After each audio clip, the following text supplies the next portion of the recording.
At 41, I was the best chess player in the world. At 41, someone put a bullet through my skull. At 41, I became Zero again. Only this time, Zero was 3 days old and lying in a diaper. The ceiling of the maternity ward is white, slightly yellowed near the air vent. A small crack runs from the light fixture toward the window, maybe 20 centimeters, branching once at the end.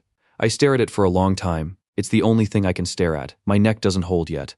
I don't panic. I've had worse positions on the board. I run through what I know. I'm alive. I'm in a body that can't grip, can't speak, can't control its own bladder. My previous body is dead. I don't know where. I don't know how they found it. I don't know if anyone came to the funeral. What I know is this: the mind inside this infant skull is intact. 41 years of pattern recognition, opening theory, endgame technique, every game I ever played, every face I ever memorized across a tournament board, complete. Everything is complete. All right, assess the position. What do I have? What don't I have? What's the father's name is Kenji. He appears every morning and every evening without fail. He has a warm face and a slightly worried look, as if he's always just remembered something he forgot to do. He brings flowers when he comes to pick up Mother and me from the hospital. Sunflowers, which he clearly chose himself and not from a list. He talks to me even though I can't answer. He explains things.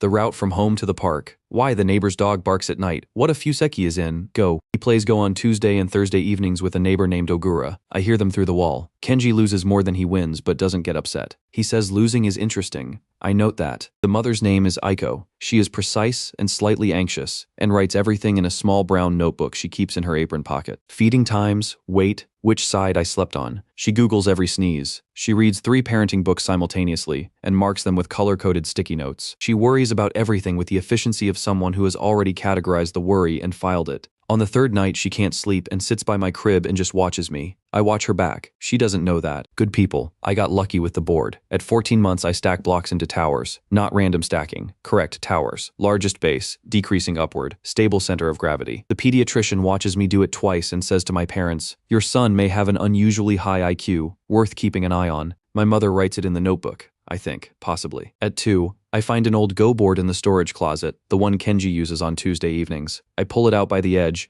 He finds me sitting next to it, running my fingers along the grid line. He watches from the doorway for almost a minute before he says anything.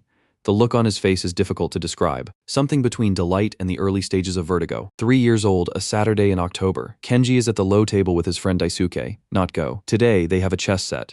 Old wooden, a few pieces replaced with mismatched substitutes. They have beer. The TV is on in the background, but neither of them is watching it. I'm on the floor nearby with a toy car. I'm not playing with the toy car. Move 14. Daisuke's knight is on f6, and there it is, the hanging piece, completely undefended. And if Kenji moves his knight to e5, he forks the queen on d7 and the rook on c8 simultaneously. Daisuke loses material. It's a simple tactic, the kind of thing I would have spotted in under 2 seconds at any point in my adult life. Kenji doesn't see it. He looks at the board for 11 seconds, then he reaches for a pawn. I put down the toy car. I crawl to the table, pull myself up on Kenji's knee and climb up. He starts to say something. Haru, don't touch. But I'm already reaching. I pick up his knight. I set it on e5. Fork. Silence. Daisuke stares at the board. He traces the attack line with his finger. Queen, rook, knight covering both. He looks at the knight. He looks at me. Kenji, yeah.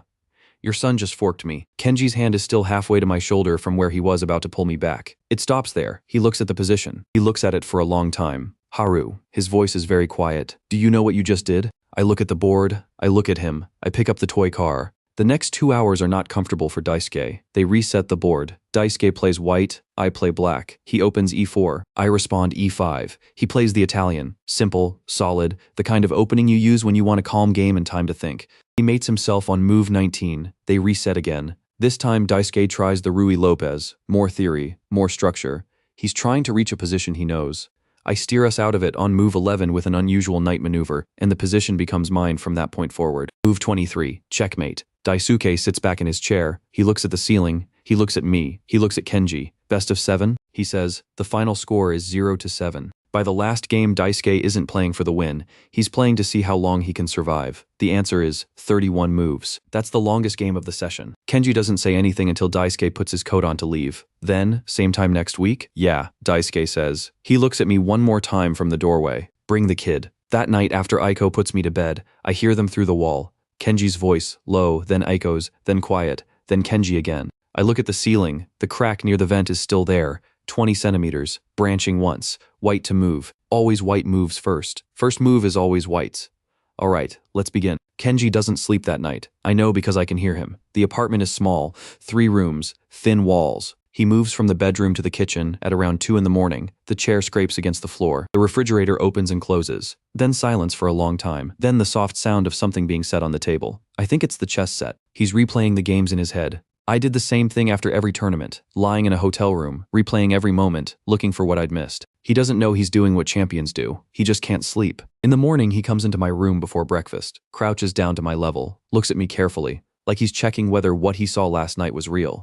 Haru, he says, can we play again? I go to the table. We play 12 games. Kenji loses all 12. He's not terrible. He knows the rules. He has basic instincts. He understands the concept of controlling the center. He's just a man playing against someone who has spent 40 years doing nothing else. On the 13th game, he pauses before the first move and says, wait, I want to try something different. He opens with NF3, then G3. The Nimzo Indian setup, unusual, non-standard, the kind of opening that throws off players who rely on memorized lines. I take 8 moves to dismantle it, not by force, by logic. Each move cuts off one of his plans until there are no plans left, only a position that is simply, quietly, mathematically worse. On move 21, he looks at the board and doesn't reach for a piece. He sits back. He looks at his hands. He looks at me. Then he closes the board. Haru, very quiet. Do you want to play in tournaments? I look at him. I nod. He nods back. Once, like a decision has been made that was already made the moment he asked. That evening I hear him and Aiko talking after they think I'm asleep. Her voice is worried, measured, working through it the way she works through everything, methodically, with the notebook open on her knee. His voice is calm in a way it usually isn't. Not the calm of someone who doesn't care, the calm of someone who has already decided and is now explaining. He doesn't move the pieces, Kenji says. He reads the position. There's a difference.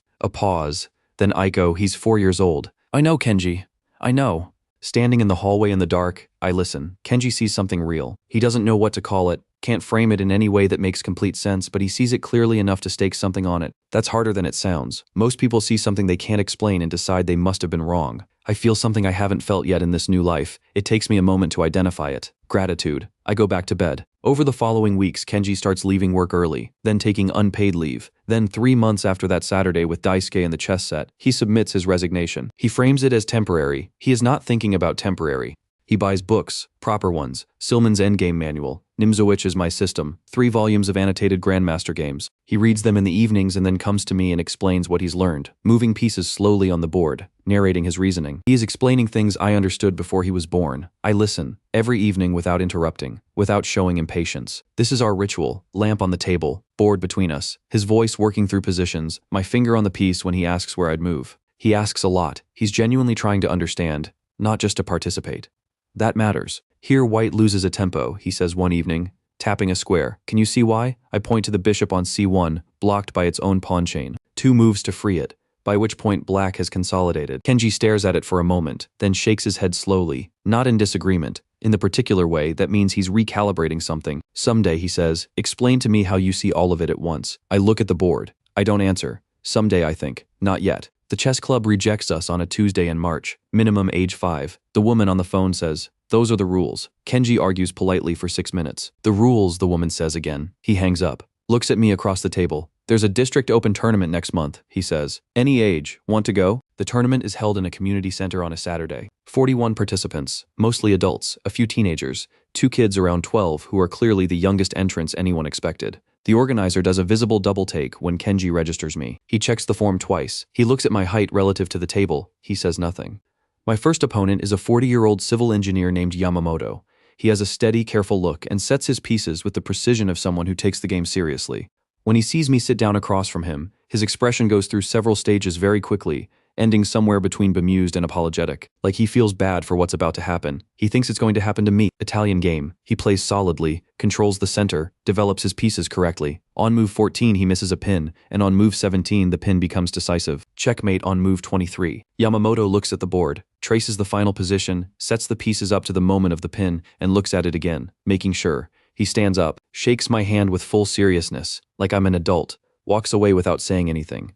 6 more games, 6 more wins. The room starts paying attention somewhere around game 4. There's a shift in the ambient noise, people drifting toward our table between their own moves, standing a little too casually near the wall. Game 7, the last one of the day. Suzuki Taro, the district champion, 55 years old. Tournament winner, 6 of the last 8 years. He sits across from me with the composed expression of someone who has been in many high-pressure games and has learned not to underestimate positions. He doesn't look at me like an anomaly. He looks at me like an opponent. I respect that. The game lasts 40 minutes, longer than anything else today. He fights for every square, defends accurately, doesn't give me cheap tactics. I have to earn it, slow maneuvering, grinding down his queenside, converting into a rook ending where the technique is clean, but the execution requires patience. I win on move 58, rook and pawn endgame. The pawn promotes, and there's nothing he can do about it. 6 moves before it happens. Suzuki stares at the board after the game for a long time. The kind of stare that isn't looking for a mistake. It's looking for an explanation. He lifts his eyes to me. How old are you? 4. Long pause.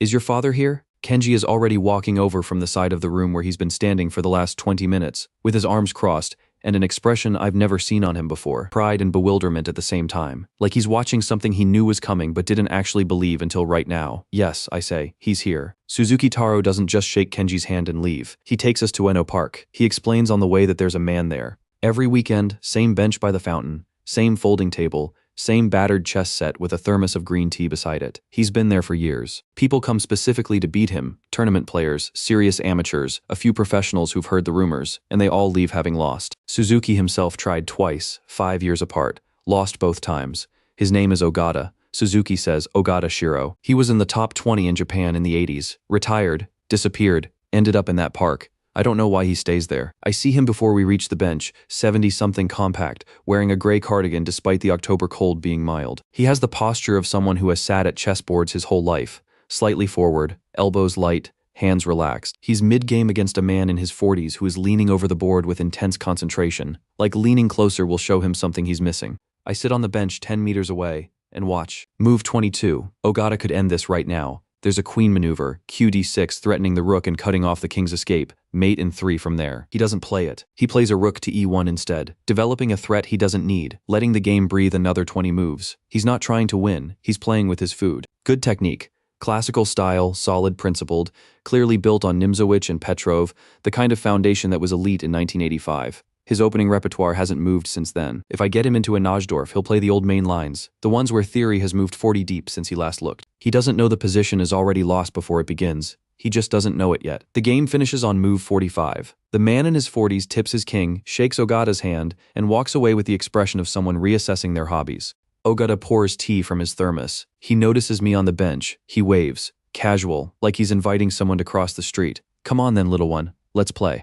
I walk over, sit down across from him. The table comes to my chest. He looks at me with open amusement, the kind that isn't unkind, just genuine. He's seen a lot of things at this bench. A 4-year-old is new. He reaches for his king's pawn, sets it on E4. The most natural first move in chess. Classical, central, inviting. I play C5, the Sicilian. The amusement on Ogata's face shifts. Just slightly, the corners of his mouth stay up, but something in his eyes goes quiet and alert, like a door closing somewhere behind them. Interesting, he says mostly to himself. He plays NF3, I play D6. He plays D4. The game is settling into the Najdorf structure, and I can already see where his preparation ends. He'll go for the old main line, B2 and 00, the system every player of his generation learned. Solid, safe, 30 years out of date. On move 7 I deviate. A sideline that became theoretically relevant around 2015, sharpened further by engine analysis through 2019. Ogata wouldn't know it exists. He pauses for the first time, 3 minutes on a single move, before continuing. The next 19 moves are quiet. There's no drama in them, no visible fireworks. Ogata's position doesn't collapse, it compresses. Each move he makes is reasonable, even good by older standards, and each move slightly worsens something, a pawn that needed to stay back.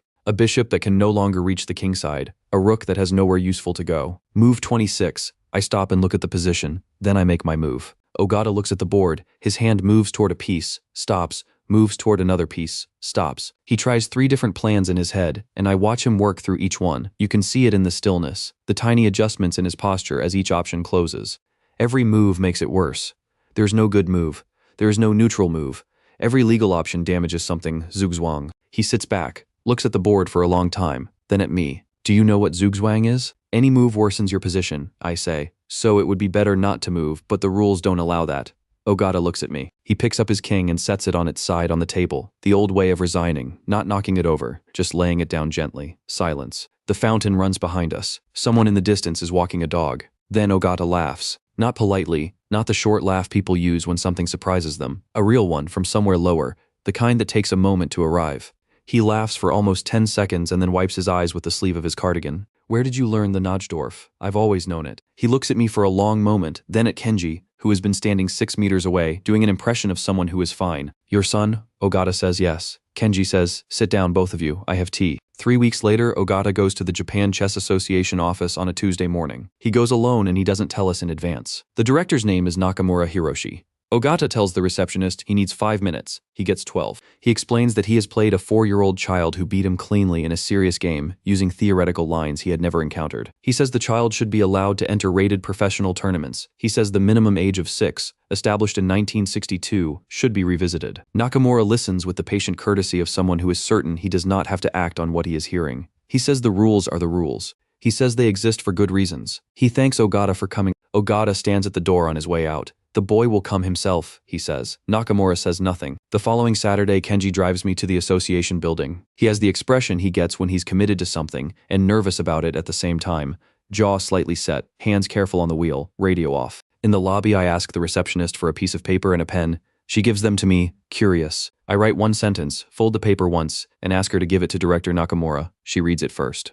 I don't mind. She goes upstairs. 5 minutes later, Nakamura comes down himself. He is a compact man in his 50s, careful suit, the expression of someone who controls his reactions professionally. He looks at me, he looks at Kenji, he looks at me again, specifically at my height relative to the reception desk. Do you understand what a professional chess tournament is? He asks. Time control, ELO rating system, Swiss system for qualifying rounds, or round robin for finals. I understand.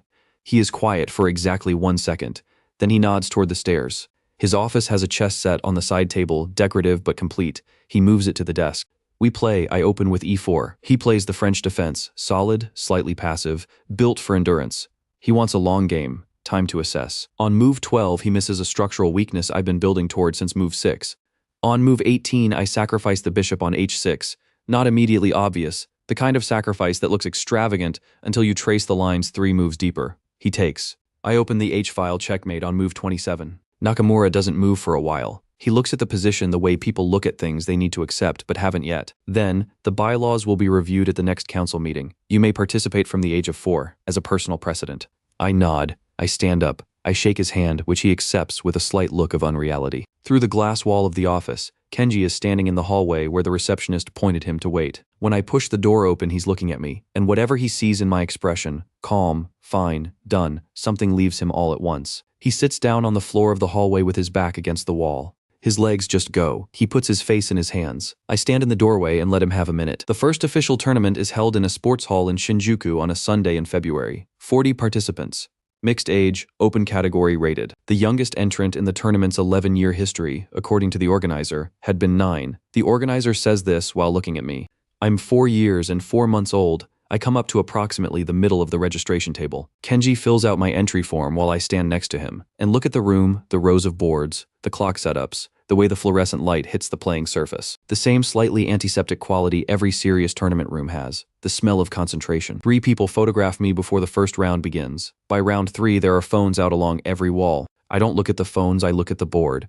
White, first move clean position. Begin. My first opponent opens with the Queen's Gambit, a sound classical choice. He is 38, has a rating of 1840, and plays with the measured confidence of someone who has won his share of club tournaments and knows what he's doing. He offers the pawn on d4. I decline, take the solid route, steer into a structure I can control. On move 19, he allows a knight outpost on e5 that he can't dislodge. The position suffocates slowly. Move 31, checkmate. He shakes my hand and stares at the board for a moment before walking away. 5 rounds, 5 wins. The longest game is 34 moves. I don't win through opponent errors. There are no blunders to exploit, no pieces left hanging.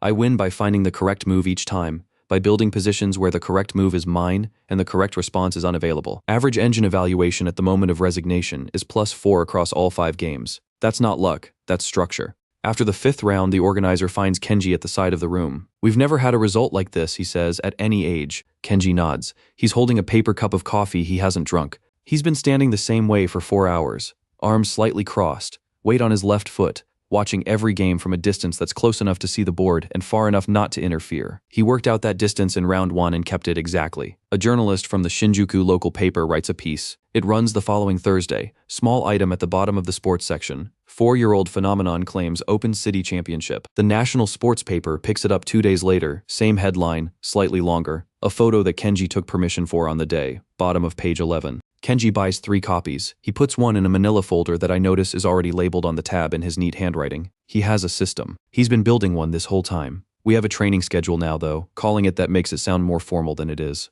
Mornings, openings. Kenji found a good annotated collection and reads it aloud, moving pieces, explaining the ideas. I listen as if I'm learning. I'm not learning. I remember all of it, have known it for decades, but I listen carefully, because how Kenji explains things tells me what he understands, and understanding what he understands matters. Afternoons, endgames, Silman's manual, the Dvoretsky, Capablanca's classic endings worked through one by one. Kenji sets up the positions and asks me what I'd do. I show him. He writes down the move and looks up what the book says. They match consistently, which stops surprising him around the 3rd week. Evenings, Ogata. Ogata is at the bench in Ueno every day now, not just weekend. He brings 2 thermoses, tea for himself, warm milk for me, which I accept without commenting on. We play for an hour, sometimes 2. He cannot beat me. He knows this. He comes anyway. What Ogata gives me is resistance. Not the right moves, not coaching, just a player who fights back seriously, who doesn't collapse in 20 moves, who makes me solve actual problems instead of cleaning up errors. I use the time to explore positions I find interesting, lines I haven't tested in a long time, endgames with unusual material imbalances, defense structures that require a specific kind of patience. One evening in April I reach a position where I could close the game cleanly. A knight maneuver, 3 moves, it's over. I don't play it. I redirect the knight to a different square and keep the game open, steering us into a complex rook ending that will take another 25 moves to resolve.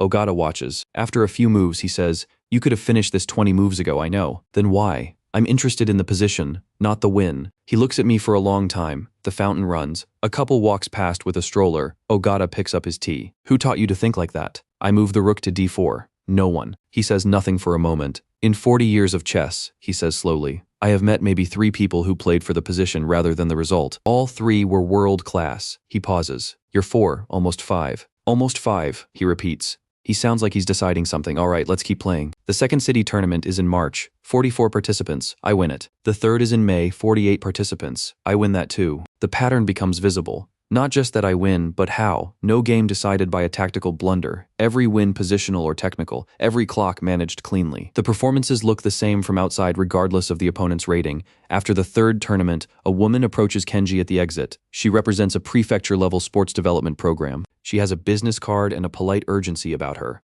She says there are programs for exceptional youth. She says the word prodigy twice. She says there might be funding available. Kenji takes the card. He looks at it on the train ride home. He looks at it the way he looks at chess positions he's not sure about.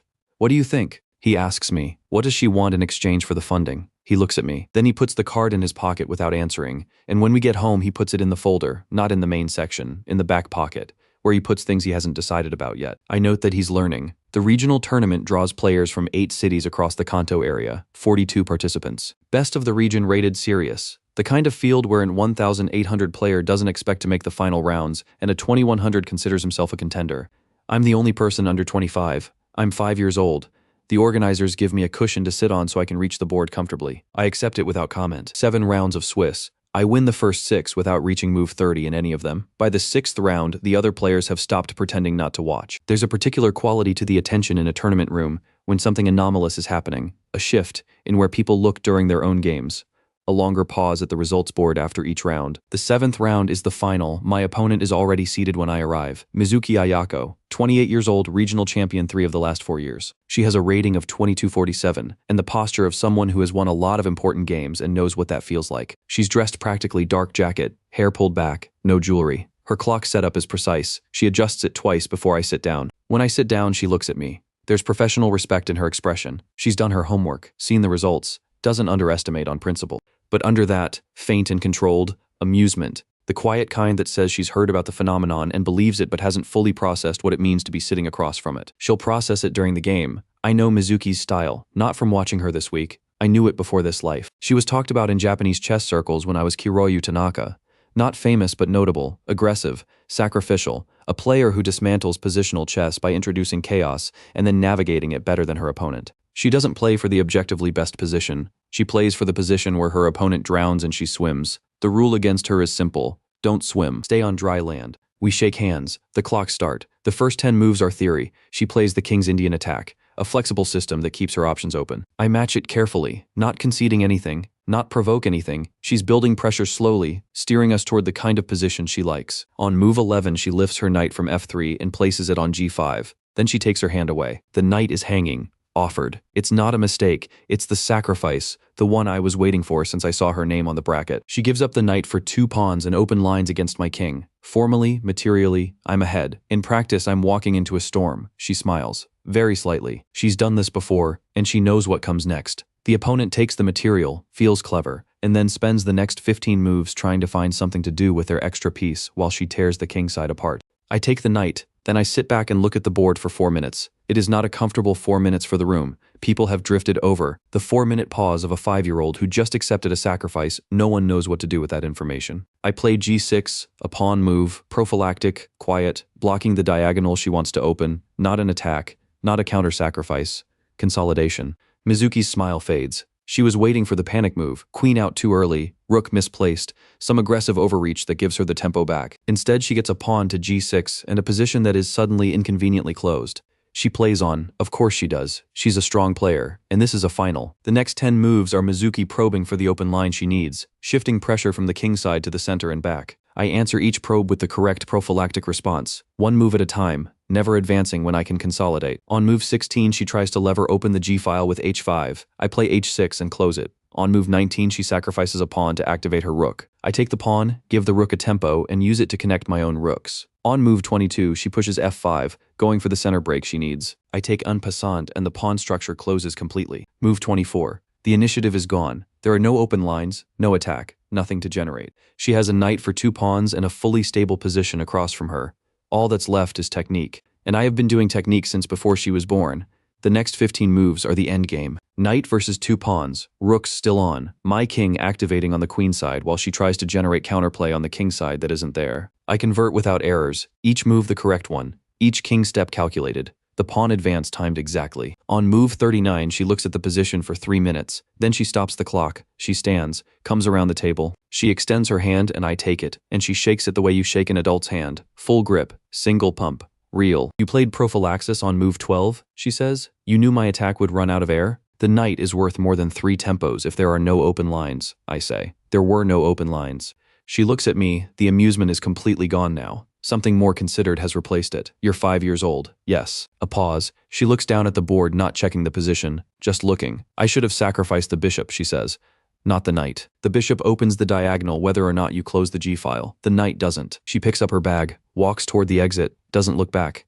I look at the board and think about what she said. She's right. The bishop sacrifice on move 11 would have been considerably more dangerous. The diagonal pressure survives the pawn closure. The compensation is structural rather than tactical, harder to neutralize by consolidation alone. I would have found the defense, but it would have taken longer.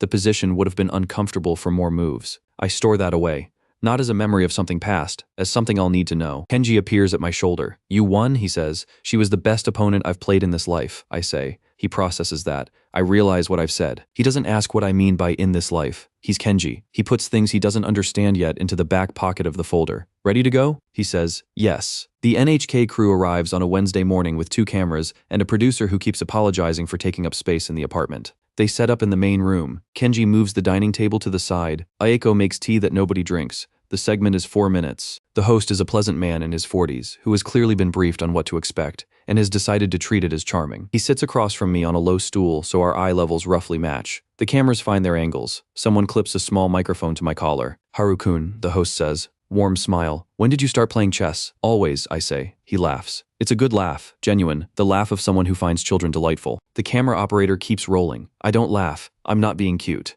That is the correct answer to the question. The segment airs on Thursday evening. By Friday morning, Kenji's phone has notifications he doesn't know how to turn off. The clip runs 90 seconds on the broadcast, but someone posts the full interview online, and it gets 400,000 views by Sunday. The comments divide cleanly into 3 categories. People who find it wonderful, people who find it unsettling, and people who think there's a trick somewhere. There is no trick. There's just the position. 3 national qualifying tournaments over the following 8 months. The first is in Osaka in the spring. 48 players, open rating. I win 7 of 8 rounds. The second is in Nagoya, in the summer, 60 players, stronger field. Average rating above 2000. I win 6 and draw 1. The draw is intentional. An endgame I steer into a fortress structure because I'm more interested in testing the boundary of the position than converting a winning advantage I could reach in 3 moves. Kenji doesn't know about the intentional draw. I don't explain it. The third tournament is in Sapporo in early autumn. This one has 3 players rated above 2300 in the field. I beat all 3. My rating after Sapporo is 2310. Candidate Master, I'm 6 years old. The chess forums are louder now. I read them on Kenji's laptop in the evenings when he leaves it open. The discourse is predictable. One group says unprecedented talent, generational phenomenon, watch this child. Another group says the sample size is too small, the opponent's too weak by international standards, wait before drawing conclusions. A third group, smaller but more interesting, says things like looked at the game scores from Osaka. This isn't a child finding tactics. This is positional understanding at an adult level. The pawn structure decisions in round 5 are not what a 6-year-old does. That third group is correct. But they don't know what to do with being correct, so they mostly argue with the second group.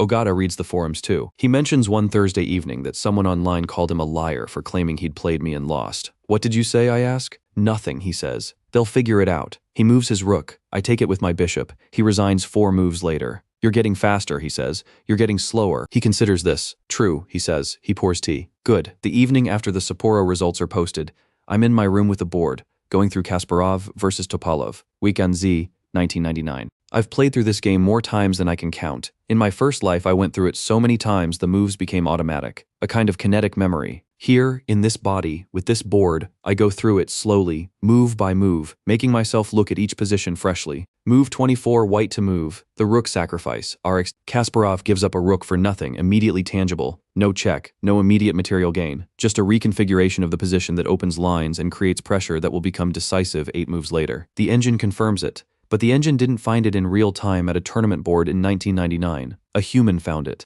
A human saw 24 moves in and understood that the position demanded a rook and would repay it. I set the pieces up to move 23 and look at it. Kenji appears in the doorway. He leans against the frame, looking at the board.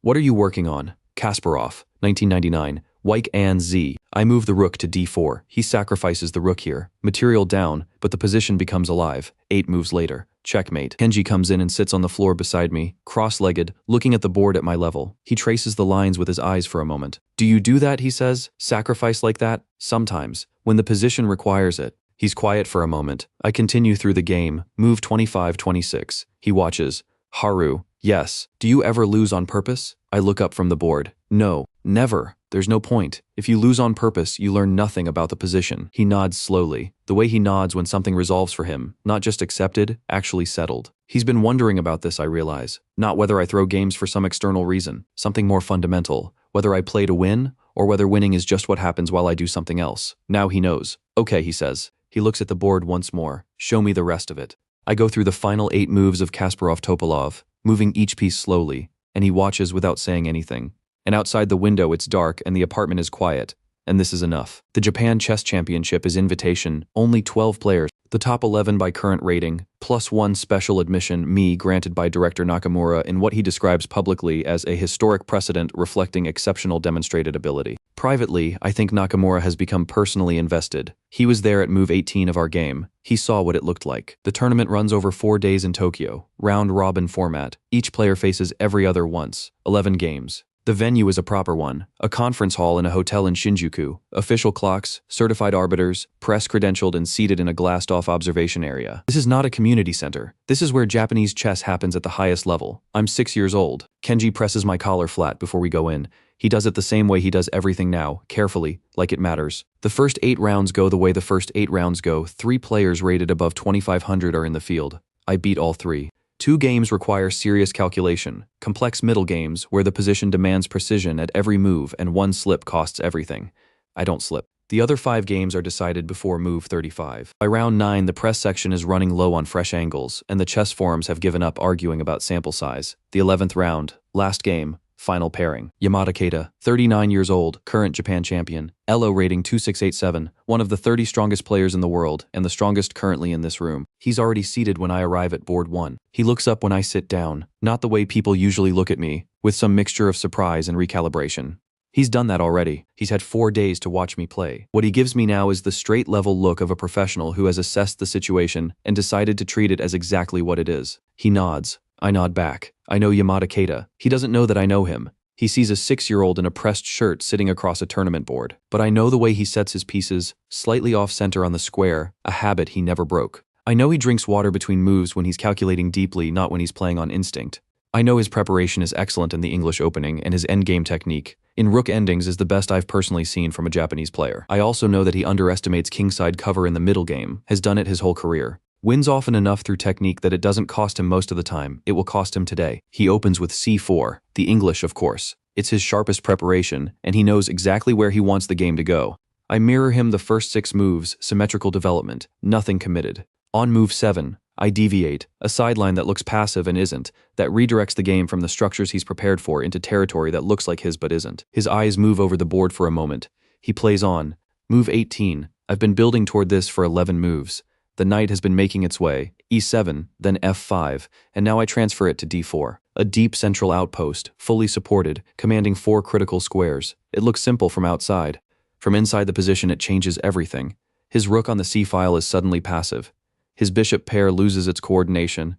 The queenside structure I've been quietly undermining becomes the dominant feature of the board. Yamada's hand stops above his piece. He doesn't complete the move. He sits back. 16 minutes pass. In those 16 minutes I watch him. He drinks water on minute 4 and again on minute 11, deep calculation both times, working through lines. His fingers move slightly against the edge of the table, tracing something. He's seen the idea, not in his preparation, not from theory, from somewhere else, from a place he didn't expect it to come from. Because I showed him this maneuver once, 20 years ago. He was 18 and I was working through knight centralization concepts with him in a cramped training room in Osaka, and he struggled with it for 2 weeks before it clicked. We went through 12 example positions. He still has them somewhere, I'd imagine, in a notebook, probably the way serious students keep things. He doesn't know why he recognizes it, he just does. On minute 17 he makes his response, a good one, the correct defensive structure, piece placement that limits the knight's influence without immediately trading it. Better than I expected. Yamada has grown since I knew him. 7 years of competing at the highest level, does that? The game goes to 52 moves. It is the longest game of my new life by 18 moves. He defends correctly through the middle game. Each time I build pressure, he finds the accurate response. Each time I threaten to open lines, he closes them. On move 26, I probe the kingside, and he handles it cleanly. On move 31, I try the center, and he trades into a structure that neutralizes the imbalance. Move 38, I stop. The direct approach is not working. The position is even objectively, and if I continue the same plan, I get a draw in 20 more moves. A draw against Yamada Keita would still win me the tournament on tiebreak. A draw would be the correct practical decision. I change the plan entirely. I pull back from the kingside. I redirect my rook to the queenside, where there is a pawn weakness he created on move 14 that neither of us has touched since. It's slight, almost invisible. The kind of thing you can defend easily if you see it coming. Over the next 14 moves, I build pressure on it so gradually that by the time it becomes critical, there's nothing he can do. On move 50, he has to choose between losing the pawn or allowing a passed pawn on the queenside that queens in 8 moves. He looks at both options for 7 minutes. He stops his clock. He looks at the board. The position is clear. There's no resource he hasn't tried and no path he hasn't checked. He looks at it the way you look at something you respect even while it defeats you. Then he looks at me. The pause is long. Long enough that the people watching through the glass have gone still. The knight maneuver on move 18, he says. His voice is quiet. Where did you find it? Logic of the position. A man showed me that idea once, many years ago. He pauses. He's gone now. I say nothing. Did you study his games? I've studied many. Yamada looks at me for a long time. Something moves across his face that isn't rational, not suspicion, not analysis. Something that has no useful category, that arrived from somewhere below logic and doesn't know where to put itself. What is your name, he says. Not a question. He knows my name. He's asking something else. Haru Tanaka. He stands slowly. He looks at the board once more. Strange, he says quietly, mostly to himself. Very strange. The final standings are posted at 6 in the evening. I have 9 points from 11 games, 8 wins, 2 draws, 1 loss in round 4 when I played into a position I found theoretically interesting and paid for it. First place, Japan champion at 6 years old. The lobby afterward is full of the particular noise that follows a historic result. Press, officials, parents of other players who stopped to watch the endgame, a TV crew who arrived for the final round. Kenji stands at the edge of it with the expression he gets at big tournaments, present, steady, slightly underwater. Yamada finds him there. I want to help your son, Yamada says, not as a coach, as a he stops, searches for the word, as a partner, if you're willing. Kenji looks at me. I think about it for exactly long enough to be sure.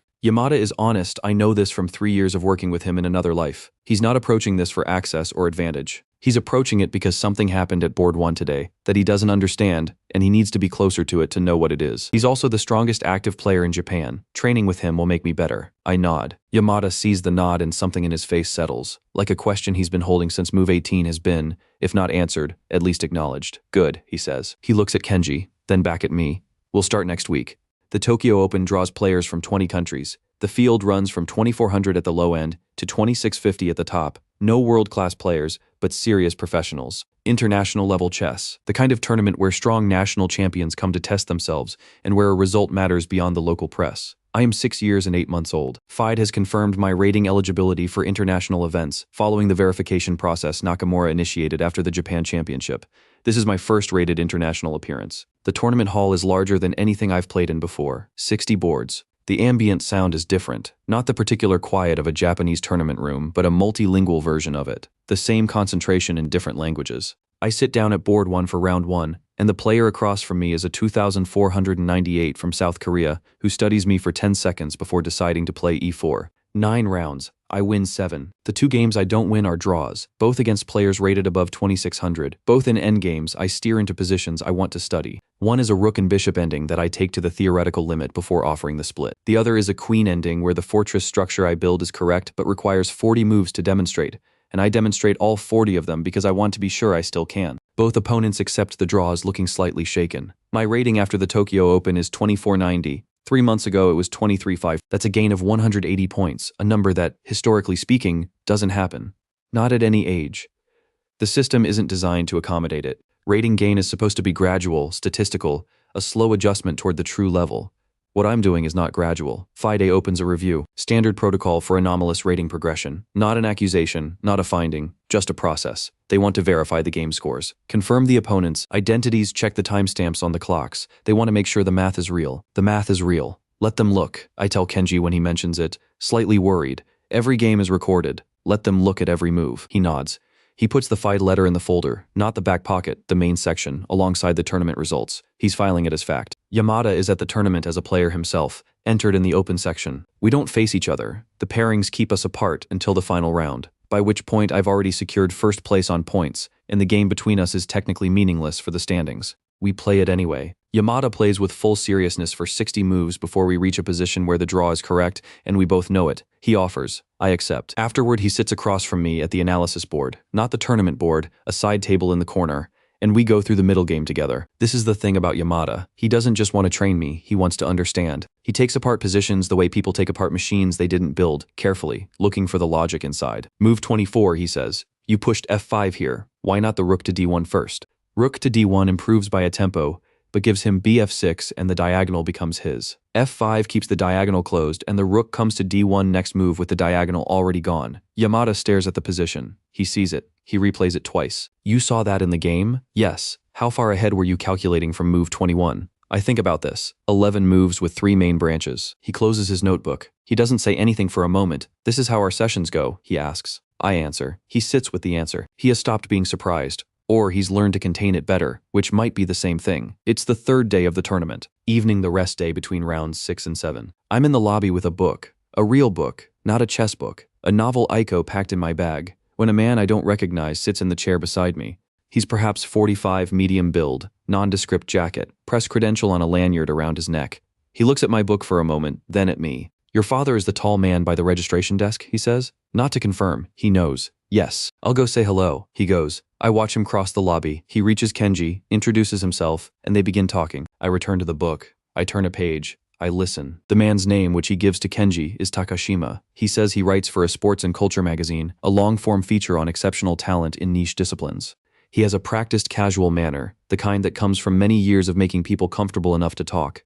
Kenji responds the way Kenji responds to most things openly, without suspicion, because Kenji is a person who defaults to good faith. They talk about the tournament, about my training schedule, about what it's like to watch your child do something you can't follow. Standard questions. Good answers from Kenji, honest, warm, nothing overstated. Then Takashima says, without pausing, without marking it as different from everything before. Incredible world chess. The Tanaka case always stayed with me. You know, the world champion who was killed, unsolved, just gone. Kenji says he doesn't know much about it. Strangest thing, Takashima says. Best player in the world. Shot in the street. Case goes cold in 6 months. Nobody arrested. You'd think with a profile like that there'd be more pressure to find out who did it. I turn a page of the book. It is strange, Kenji says. Very strange, Takashima says. And then smoothly he moves to another subject. And 2 minutes later he says goodbye, pleasant and unhurried, and leaves through the lobby doors. I close the book. I've been watching this man's reflection in the window across the lobby for the past 4 minutes. I have his face exactly. The press credential was real. I could read the publication name. The questions were professional. But the mention of Kiryu Tanaka was placed too cleanly to be accidental. He didn't stumble into it. He put it there. Who is he? Why now? What does he know? And more importantly, what is he looking for? That night I lie in the dark listening to Kenji's steady breathing in the other bed. I made a decision at the beginning of this life. The past is the past. I have a new name, a new body, a new chance. The person who was shot on Balzacstrasse at 1432 is gone. I am Haru Tanaka. I play chess. That's enough. But the past doesn't stay where you leave it. All right, if it's coming back on its own, I can use that, but quietly, without showing my hand.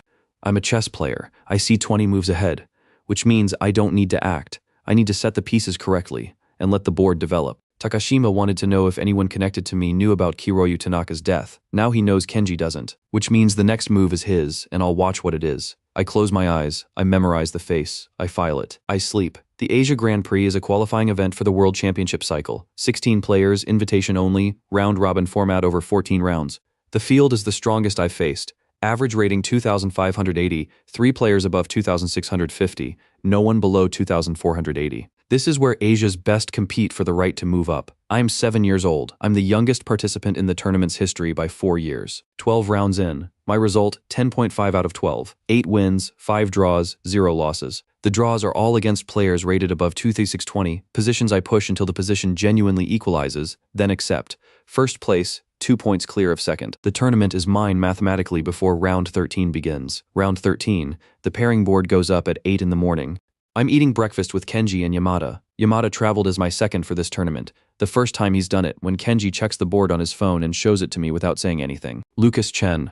Round 13. I set down my chopsticks. Lucas Chen is 9 years old. He's Taiwanese, rated 2601, and he did not exist in my previous life. He appeared in the game. His game. This timeline's chess world about 4 years ago, a 10-year-old scoring his first major upset in Taipei, and the game scores have been accumulating since. I've read all 47 of them. Every official game he's played, every tournament record, every annotated match the chess press has covered. Yamada looks at me across the breakfast table. You've studied him, he says?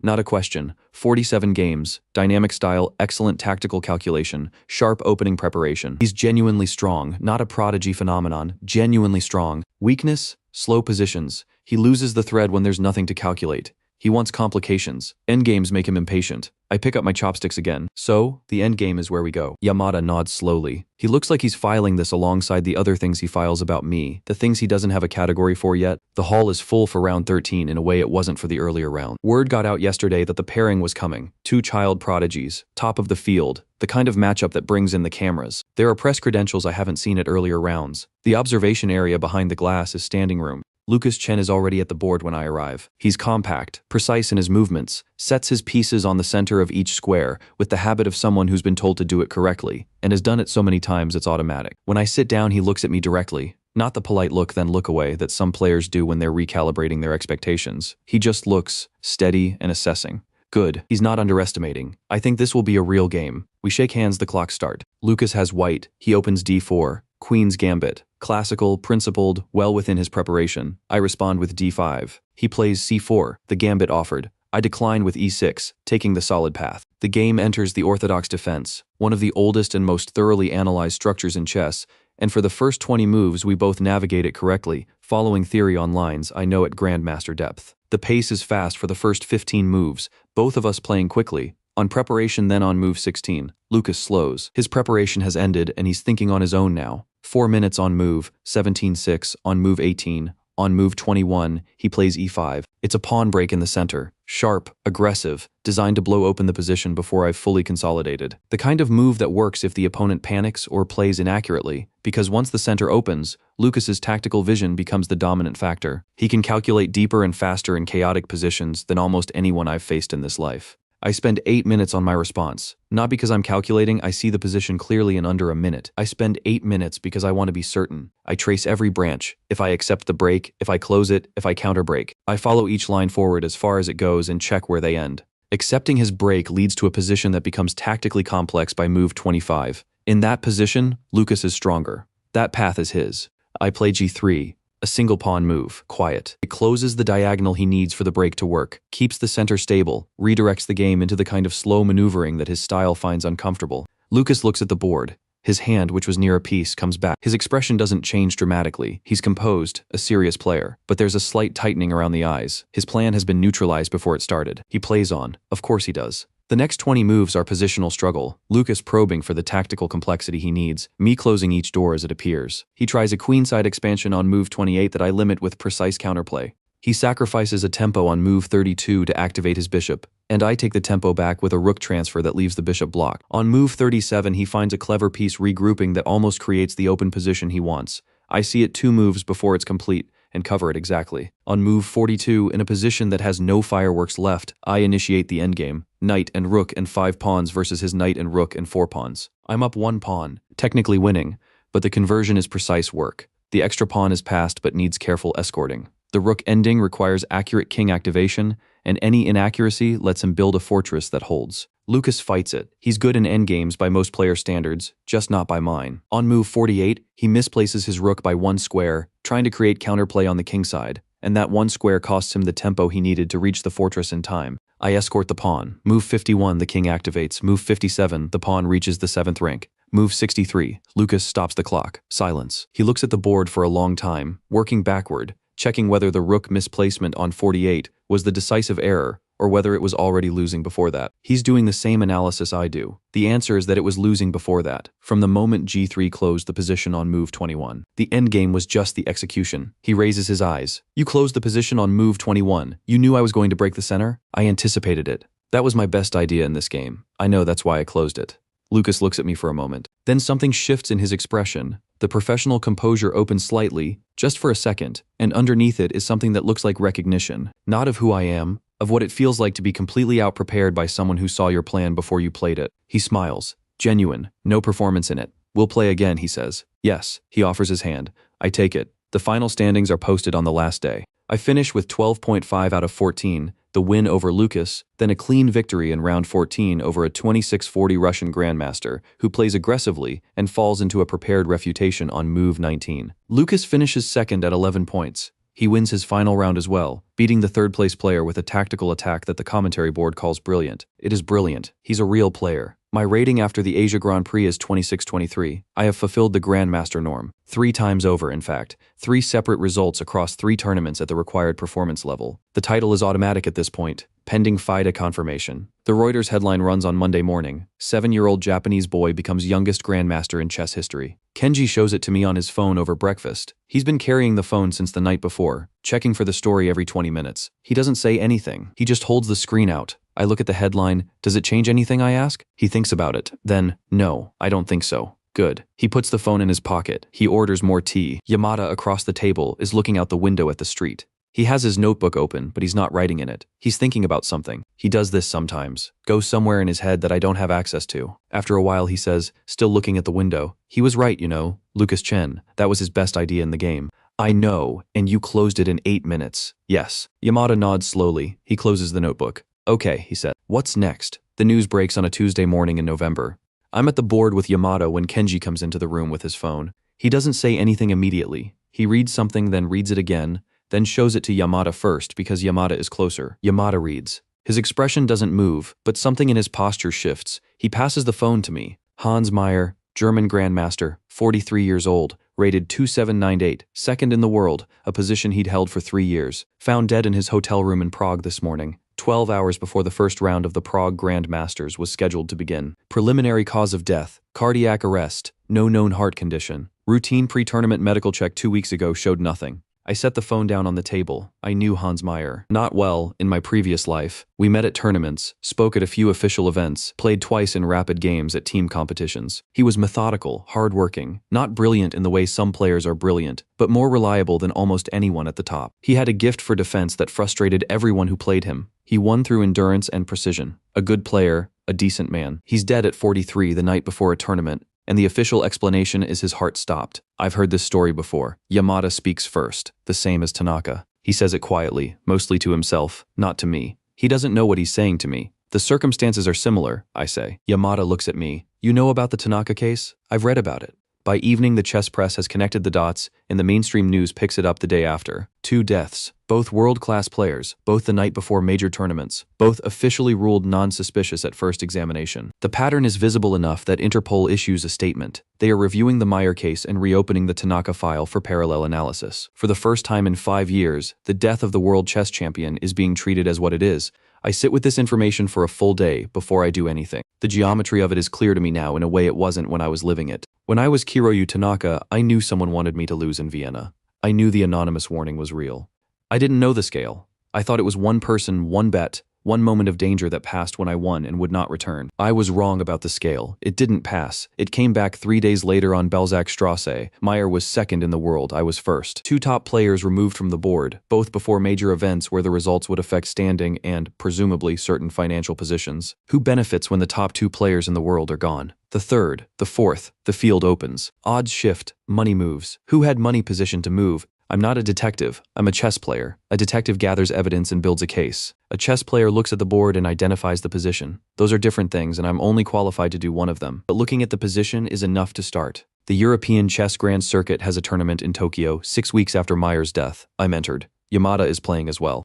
The tournament draws 40 players from across the world, and with it comes the full press infrastructure. Journalists, managers, federation officials, the administrative layer that follows major international chess like a tide. In this world, I am news. The Grandmaster title confirmed 3 weeks ago made it official, and Meyer's death has made the chess world suddenly very visible to the mainstream press. There are more credentials at registration than I've seen at any previous event. On the second day, during the lunch break between rounds 3 and 4, I find myself near the press room, not accidentally. The press manager for the tournament is a woman named Ogawa, efficient, bilingual, has been running press for the Japan Chess Association events for 8 years. She knows everyone. In the press world, knowing everyone means knowing everything. I sit near her table while she eats and I make conversation. I'm a 7-year-old grandmaster. Nobody thinks twice about me being anywhere. I mentioned that I've been reading about the Meyer case. I mentioned that I read something online about strange contacts Meyer had in Prague before the tournament. Something about a sports investment group.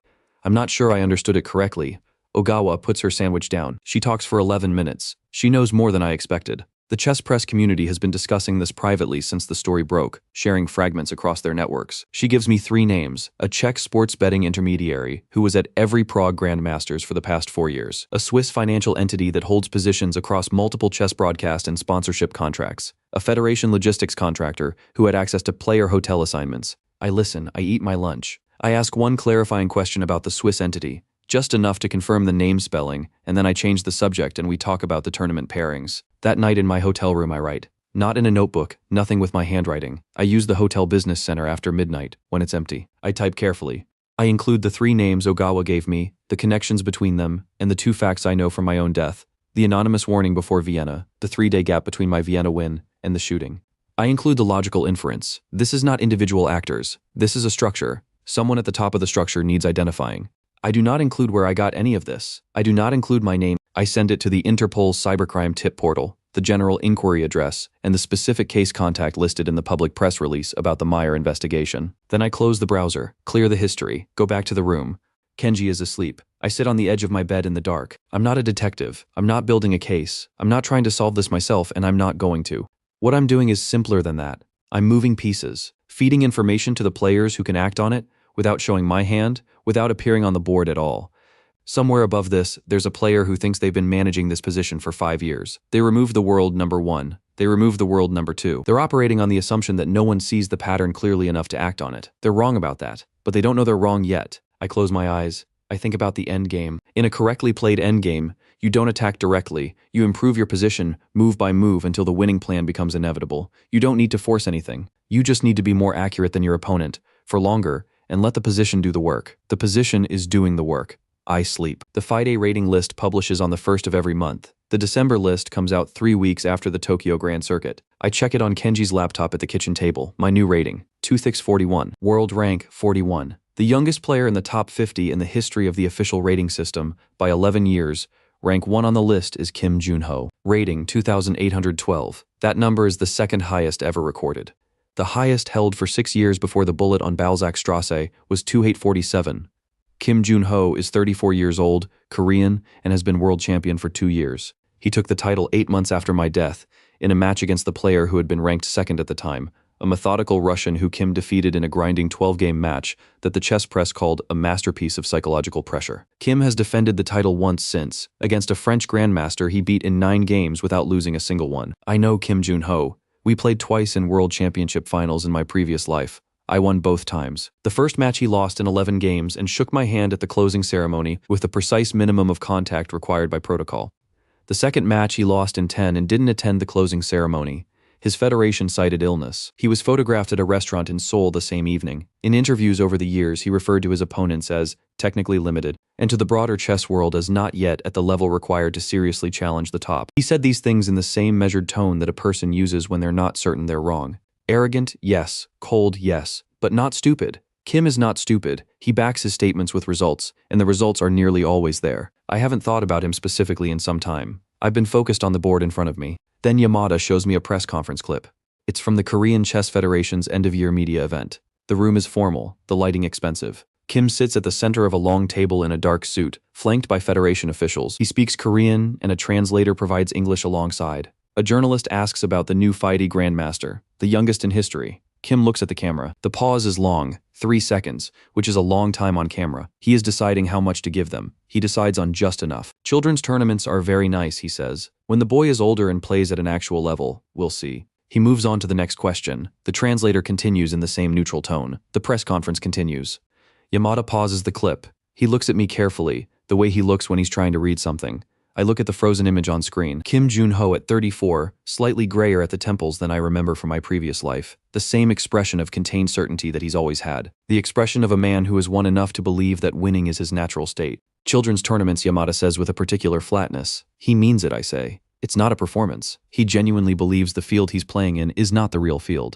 Are you angry? I think about this. In my previous life, Kim's contempt was a constant low-level feature of the competitive environment, something you encountered at events, in press, in the margins of the game. It was annoying the way bad weather is annoying. You account for it and continue. I'm not angry now either. What I feel is something more specific than anger. I recognize him. I know exactly what he is, and exactly how he plays, and exactly where his certainty breaks down. Not often, but it does break down, under specific conditions, in specific position types, where his calculation outruns his judgment, and he makes the move he wants to make instead of the move the position requires. I know where those cracks are. He doesn't know I exist yet. Not really to Kim Jun-ho. The Japanese boy is a footnote on the December rating list and a question at a press conference he handled in 4 seconds. He has not looked at my games. He has not considered me as a variable in his planning. That is a significant advantage. Exactly the same as before, I say. Not to Yamada. I start the sentence before I realize I'm saying it, and I stop. Yamada looks at me. Before what? He says quietly. I close the laptop. Before I'd played him, I say, in the games I've studied. Yamada is still for a moment. He has the expression he gets when something doesn't quite fit, when an explanation is technically possible and feels constructed. He's had that expression before, after move 18 at the Japan Championship, after certain moments in training where I know something I shouldn't know the way I know it. He lets it go. He always lets it go. We should start preparing for Kim, he says. Yes, it'll be at least a year before you can be in a world championship cycle. You need the rating, the qualifying results.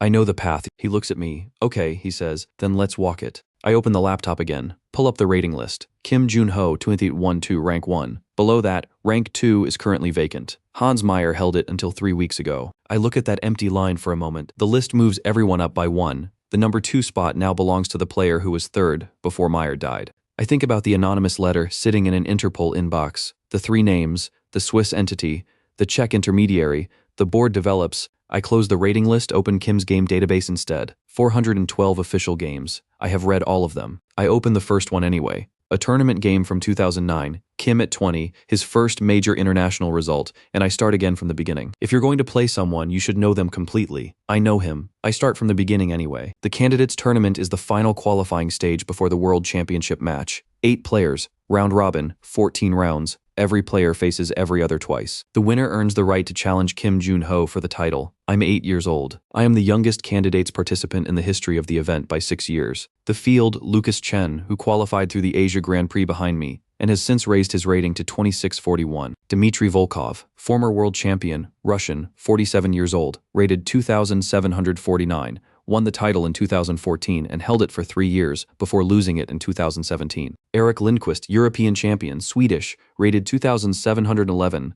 Andrei Baranov, rated 2698, the current world number 3. 3 others above 2,620. This is the strongest field I've played in. Every person at this table is dangerous. The tournament is held in Vienna. I notice this when Kenji tells me, Vienna, the same city where in my previous life I won the tournament that preceded my death. I note it and set it aside. The city is a city. The board is the board. Yamada and I have prepared for 6 months. Specific preparation for each opponent, opening lines tailored to their weaknesses, endgame structures they find uncomfortable, middle game themes where our advantage is clearest. For Volkov, who I know is the most likely final round obstacle, we prepare something specific. He is a defensive genius, but his defense has a pattern, and patterns can be used against you. The first 7 rounds go cleanly. I beat Baranov in round 2 with a queenside attack he doesn't see coming until move 29. I beat Lindqvist in round 4 in an endgame that takes 61 moves of precise technique. He's better than I expected in defense and holds the position longer than most players could before a single inaccuracy on move 54 decides it. I draw Lucas Chen in round 6, a genuine draw, not a studied one, a position where we both play correctly and the game arrives at equality through the logic of the moves rather than any agreement. He offers on move 41, I accept. After the game, Lucas looks at me across the table. Candidates final? He says, probably round 8, I say. He nods, not disappointed, calculating. He's working out whether second place is still achievable for him and what he needs from the remaining rounds. After 7 rounds, my score is 5.5 out of 7. First place, half a point clear of Lindqvist in second. The math is simple. A win or draw in round 8 secures first place regardless of other results. Round 8, Alexei Volkov. He's been at the top of world chess for over 20 years, world champion for 3. His results since losing the title have been steadily strong, not dominant, but he finishes in the top 4 of every major event he enters. He is not a player in decline. He is a player in a different phase. He takes the white pieces, opens with d4. Within 6 moves, the game is in a structure he knows extremely well. A Queen's Indian setup where White's plan is patient space advantage, and Black must find counterplay on the Queen side or accept a slow suffocation. His strategy is explicit. He's not hiding it. Build a fortress, wait, make no errors, let the position grind, and trust that at some point the younger player, the 8-year-old specifically, will make the mistake that ends it. He has done this to younger players before. He has outlasted people this way in games that went past move 100. I don't rush. The first 30 moves are maneuvering, rooks finding files, pieces improving incrementally, pawn structures adjusting by single squares. Volkov defends everything. Each time I build pressure, he finds the correct response. On move 24, I probe the king side. He seals it. On move 31, I push the queen side. He exchanges pieces to neutralize. On move 39, I establish a passed pawn on c6. He blockades it with his knight, and the pawn goes nowhere. Kenji is in the observation section behind the glass. Yamada is beside him. I can't see their faces from the board. Move 44, I reassess. The passed pawn plan is neutralized. The kingside pressure plan is neutralized. The standard attacking approaches are all defended. Volkov is playing perfectly within his system, and his system is designed to be correct for a very long time. But his system has a cost. To maintain the blockade on the queen side and the seal on the king side simultaneously, he has placed his pieces on specific squares, optimal for defense, suboptimal for transition. His rook on d2 can defend but cannot attack. His knight on c5 is the blockader, but it is fixed there. His bishop is the wrong color for the pawn structure he's built. He's built a fortress. Fortresses have one weakness: they are static, and static positions, given enough time, can always be improved around. Over the next 20 moves I improve, slowly one square at a time. My king walks from g8 to e6, a journey of 8 moves that looks passive and isn't. My rook shifts to the h-file, then the g-file, then back, not attacking, positioning. My bishop finds a diagonal it hasn't used. Volkov defends each of these improvements. He has to. Each one individually is small, but he understands that each one he allows narrows his defensive options by a fraction. Move 65. The position looks from outside, like a drawn endgame. 2 rooks each, bishop and knight for both sides. Pawn structure locked. A spectator unfamiliar with the deep structure would see a position heading toward a split. I lift my rook from g4 and place it on h4. Then I take my hand off it. The rook is hanging. Offered. Not a tactical trick, there's no immediate combination that follows. It's a positional sacrifice. I give up the exchange, rook for knight, and in return I get a passed pawn on g5. His bishop's suddenly without a good diagonal, and a king path to d5 that his remaining pieces cannot cover. The combination that makes this work is 12 moves long. In those 12 moves, the position transforms from apparently equal to objectively 1 for black. The path is narrow. There are 4 precise moves required in sequence that cannot be varied, but it exists, and I can see every branch of it. Volkov stares at the board. He picks up his king's knight, sets it down, picks up his rook, sets it down, drinks water, looks at the position again. 38 minutes. He takes the rook. It's the wrong decision, but I understand why he makes it. He cannot find the refutation in his remaining time, and the position after taking looks defensible at first glance. It requires seeing 12 moves deep to know it isn't. I play the response. Then the next, 4 precise moves in sequence. On move 73, the passed pawn is unstoppable. On move 76, Volkov's king is cut off. On move 78, his pieces run out of moves to make simultaneously a different kind of zugzwang than the positional one, a forced mate version, and he tips his king. He tips it gently, sets it on its side the old way. He sits for a moment. Then he looks at me with the clean, undecorated expression of a man who has been beaten correctly and knows it. The rook sacrifice on 65, he says. When did you see it? Move 52. He looks at the board once more. 13 moves before you played it. Yes. He stands, shakes my hand. Full grip longer than the protocol requires. Then he picks up his jacket and walks toward the exit without looking back. The final standings confirm I have won the candidates tournament. First place, 6 points from 8 rounds. Lucas Chen takes second. At 8 years old, I am the World Championship challenger. In the observation section behind the glass, Yamada has his hand over his mouth. Kenji is sitting down. I think his legs went again. I begin resetting the pieces. But as I reach for the rook, the one I sacrificed on move 65, I notice something. The man from the Tokyo tournament lobby is in the back row of the spectator section. Takashima, the journalist who mentioned Kiroyu Tanaka to Kenji 8 months ago.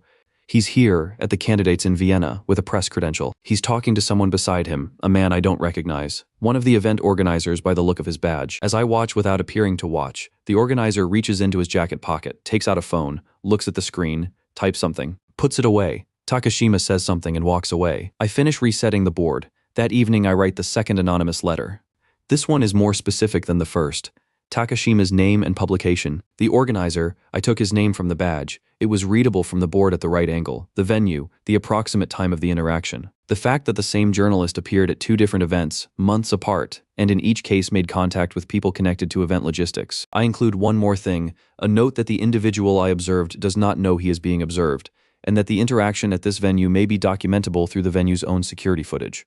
I send it to the same 3 Interpol addresses as the first letter. Then I close the browser, clear the history, and go to find Kenji and Yamada in the hotel restaurant where they've been waiting. Yamada has ordered beer, Kenji has ordered tea. They're both sitting very still, which for Yamada is normal, and for Kenji means he's been doing it since the rook sacrifice. I sit down. Move 65, Yamada says immediately. Yes. When did you calculate it? Move 52. He looks at me. He picks up his beer. He sets it down without drinking. All right, he says quietly. Kenji puts his hand on my shoulder. He doesn't say anything. He doesn't need to. The pieces are moving. The Grandmaster's Invitational is not part of the official World Championship cycle. It has no qualifying implications, no rating weight beyond standard, no formal standing in the championship structure. It's a prestige event. 10 of the world's strongest players in a single round robin. 9 rounds. The kind of tournament that exists because strong players want to play each other and sponsors want the audience. The wildcard invitation arrives 3 months after Vienna.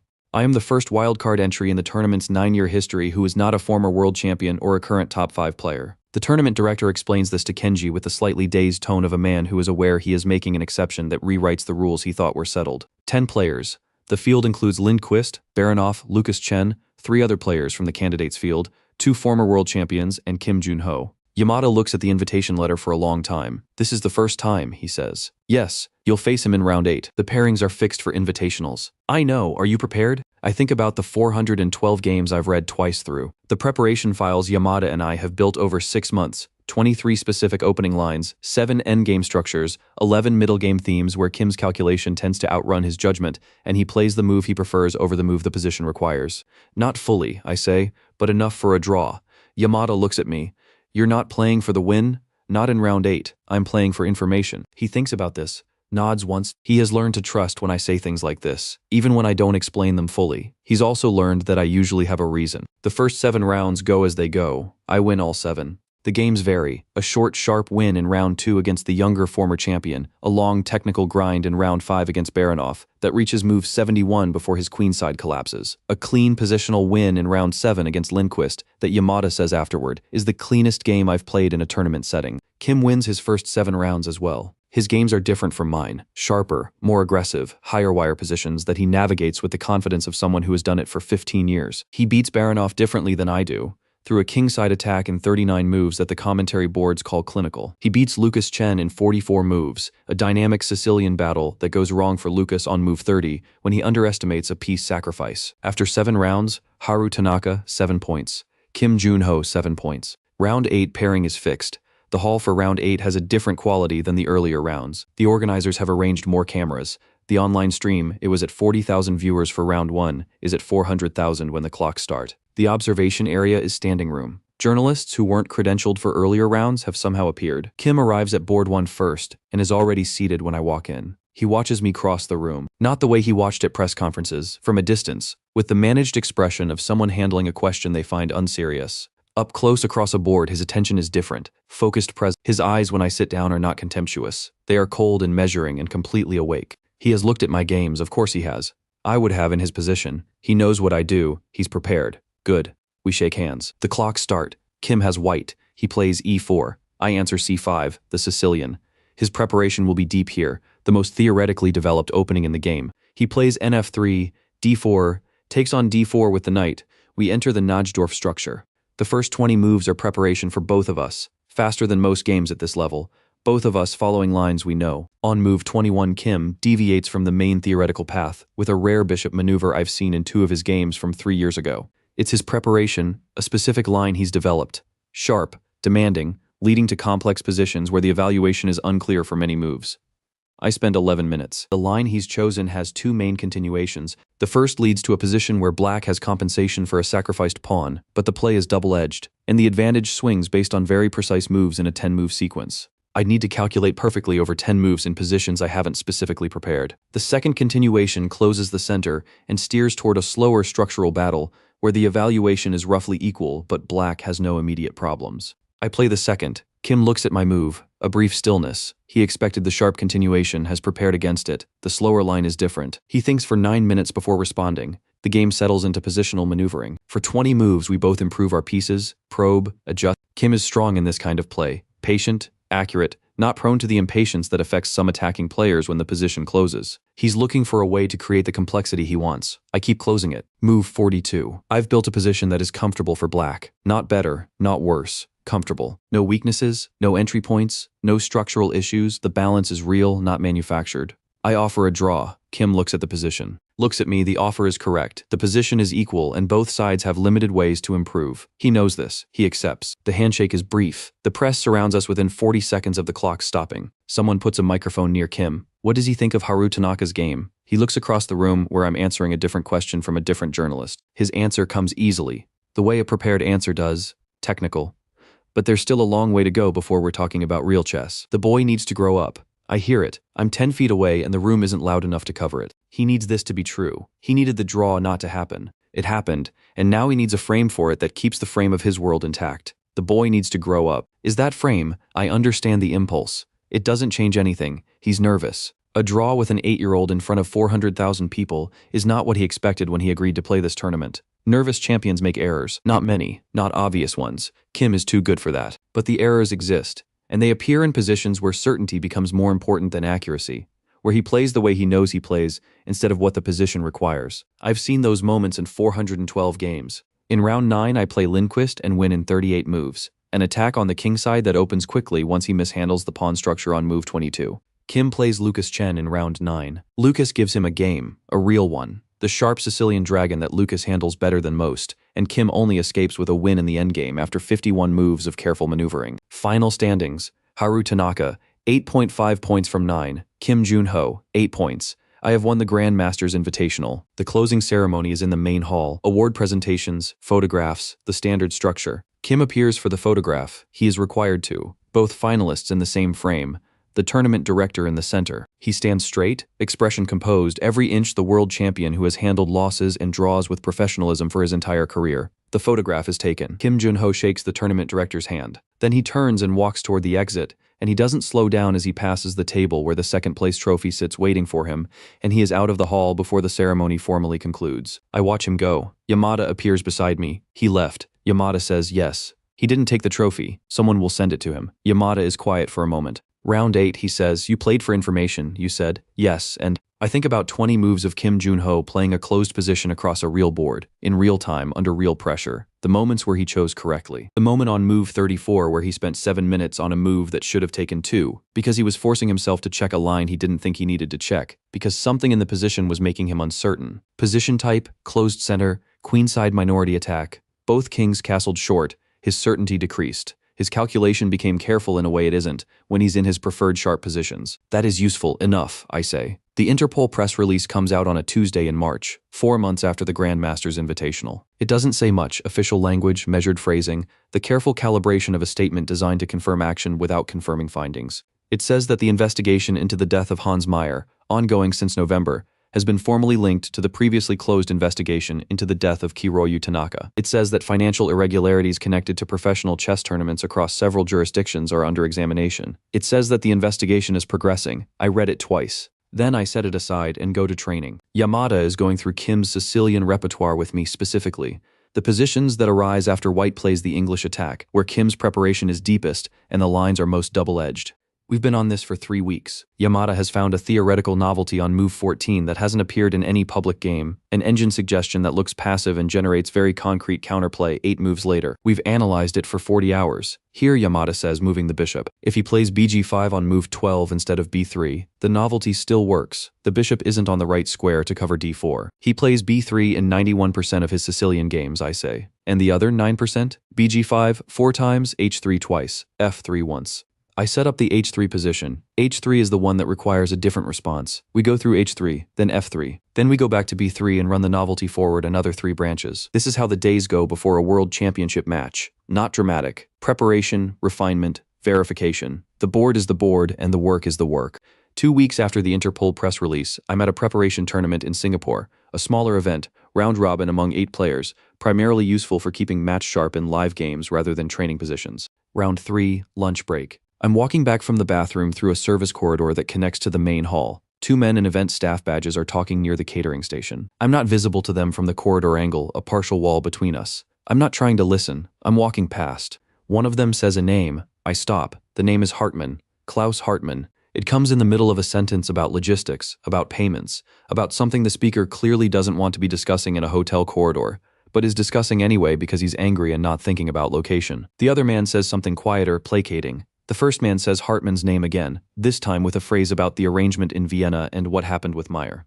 I walk past normal pace. I don't look at them. I sit down at my board for round 3. My opponent, a 2,620 from India, opens with d4. I play the Nimzo Indian. The game goes 41 moves. I win in the endgame through a bishop and pawn structure that becomes winning once I establish an outside passed pawn on move 34. I play correctly throughout. During the game, I'm also thinking about what I heard. Klaus Hartmann. I didn't know this name before this afternoon. The context was payment, Vienna, Meyer. Enough context to make the name meaningful, but not enough to establish what exactly the meaning is. The name could belong to someone adjacent to the scheme, peripheral, useful only as a link, or it could belong to the person at the center. That evening I use Kenji's tablet. He's watching TV in the other room. I take 20 minutes.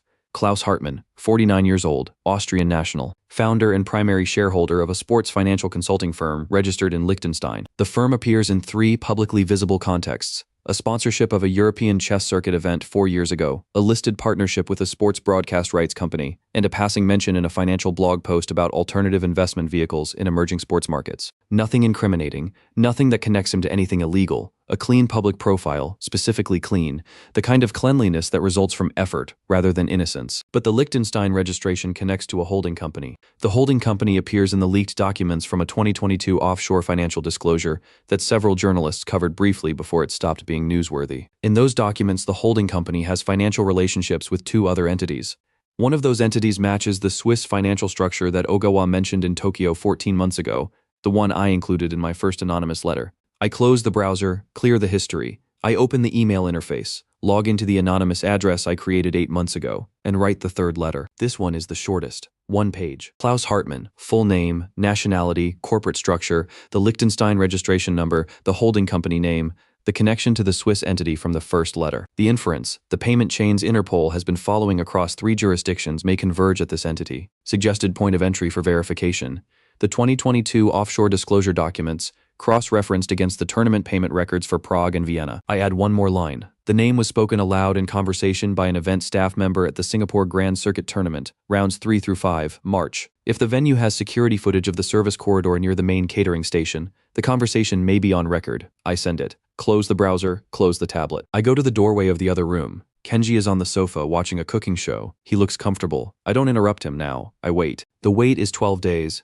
On a Thursday afternoon, there's a knock at the apartment door. Kenji answers it. I'm in my room with a training position on the board, rearranging pieces through a Volkov endgame study. I can hear the conversation clearly. The apartment is the same size it's always been. The man identifies himself. Interpol Financial Crimes Division, attached to the Tanaka-Meyer joint investigation. He has a card. He says it's routine. Just some questions in connection with the ongoing case. He asks Kenji about Kiroyu Tanaka, whether we have any connection to the case, whether anyone has contacted us regarding the investigation, whether we've noticed any unusual attention or contact from anyone connected to professional chess. Kenji answers everything honestly. He does this because Kenji is on. He doesn't know about the letters, he doesn't know about the business center in Vienna at midnight, or the Singapore tablet session, or the 3 anonymous submissions. He has nothing to hide because I have kept it entirely away from him. He says no to each question, no unusual contacts, no connection to the Tanaka case. He says we follow the news because we're in the chess world, and it's a significant story, but that's all. At the door, the agent pauses. He turns back. If your son knows anything or notices anything connected to this case, please encourage him to contact us. We're close to the end of this. He leaves. I wait 30 seconds, then I come out of my room into the hallway. Kenji is standing by the door. He looks at me for a long time. Long enough that I know he's been doing the arithmetic, the timing of certain things, the moments that didn't quite fit, the way I sometimes know what I shouldn't know. Haru, he says. Yes. Were you the one writing those letters? Long pause. No, I say. He looks at me. His face does something careful and considered, and ultimately decided. He nods, slowly, once. He doesn't ask again. I go back to my room. I sit down at the board. I put the Volkov endgame back in the starting position and begin again from the beginning. The agent said they're close to the end. Close is not there yet. I play the position. The match begins on a Monday in October in Tokyo. The venue is the National Convention Hall in Shibuya, the main hall capacity 2,000, every seat filled from the first day. The online stream for Game 1 peaks at 11 million.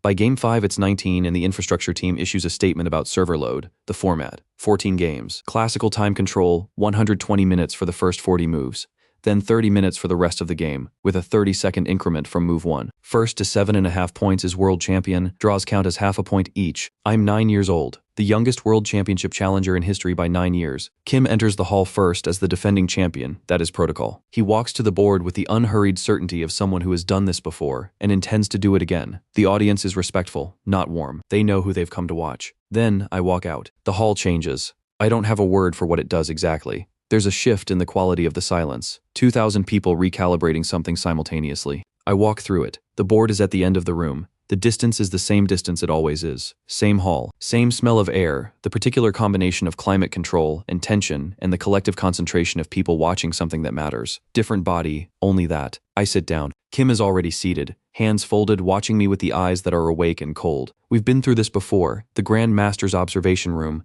The physical reality of each other across a board. He's not surprised by me anymore. He's prepared. Good. Preparation that isn't quite enough is more dangerous than no preparation at all. It gives a player certainty they haven't earned. We shake hands. Game 1 begins. Games 1 through 3 are the opening statement of both sides. Kim plays solidly. No risks, no experiments. The stabilized positions of a player who wants to learn before he acts. He knows more about me than any opponent I've faced. He has studied my games the way I have studied his. The first 3 games are, in a specific sense, 2 people verifying their preparation against the reality of the board and finding that the preparation is roughly correct. 3 draws.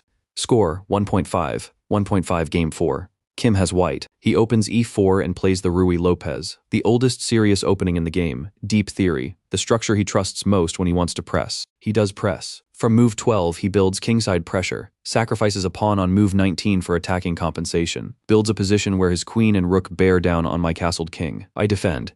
Each of his attacking moves has a correct response and I find each one. On move 29 his attack peaks and begins to recede. He has no new threats to generate. The position has reached maximum tension and can't increase. On move 33 I escape into a rook ending that's slightly worse for me. We reach time pressure simultaneously, both of us down to the increment, playing on 30 seconds per move.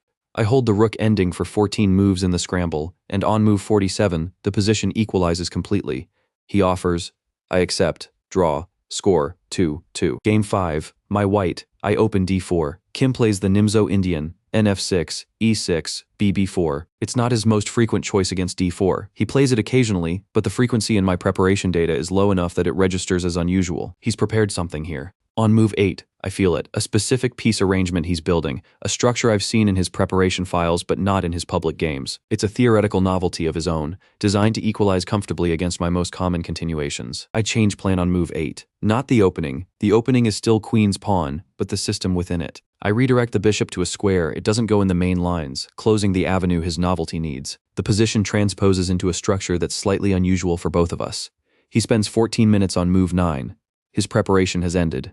The game becomes positional, slow, structural, the kind of chess where the advantage is measured in fractions of a pawn, and the question is who can accumulate small advantages faster. Kim is strong in this kind of play. He's demonstrated it over 14 years at the top, but today he's playing it without his prepared lines, without the comfort of knowing where he's going. On move 22, I establish a knight on e5, the same central outpost concept I used against Yamada in Tokyo 3 years ago. The maneuver that goes back further than that. The knight is immovable. It dominates 4 squares and its presence slowly reshapes the structure. Kim defends correctly. On move 30, he finds the best response, a temporary pawn sacrifice to activate his bishop. I take the pawn and use the tempo to double my rooks on the d-file. He wins the pawn back, but the rook structure is mine. On move 44, he allows a queen trade, not by choice, by necessity. The position demands it. We go into an endgame. Rooks and knights, 6 pawns each. My rook slightly more active, 30 moves of technique.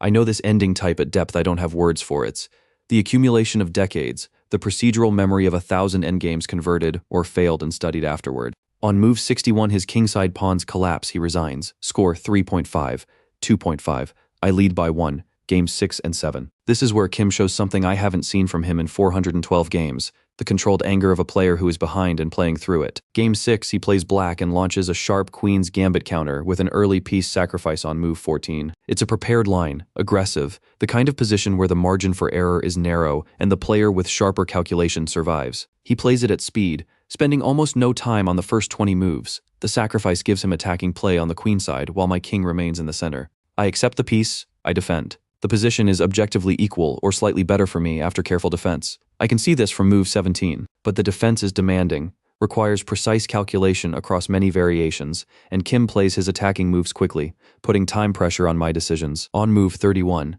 I find the move that diffuses the attack completely. The position stabilizes. We reach a drawn endgame on move 46 and Kim offers immediately draw. Game 7. Kim has white, plays the English opening, and delivers the most technically precise game I've seen from him. Patient, methodical, slow accumulation of a minimal positional advantage, and then exact conversion. It's the kind of game Volkov plays, the waiting game, except Kim executes it with sharper precision. He wins on move 59 when my queenside pawns fall. Score 4-4 by points. 2 wins each. When Kim makes his final move in Game 7, he places the piece with a particular deliberateness, not aggressive, controlled. He is managing himself. But when he writes the move on his score sheet, his pen presses harder than it needs to. He is winning games. He is also angry. Both things are true simultaneously. Games 8 through 10, 3 more draws. We are feeling each other's preparation at depth now, each game going further into prepared territory before either of us deviates, each deviation carefully chosen. Game 8 lasts 31 moves. Game 9 is a fascinating structural battle that reaches a theoretically drawn rook ending on move 54. Game 10 I press with white and reach a position that is slightly better for me, but slightly better. Against Kim's defense means a draw is the likely result, and it is. Score after 10 games. 6-4 by points. 2 wins for me, 2 wins for Kim. I need 1.5 from the final 4 games. Game 11.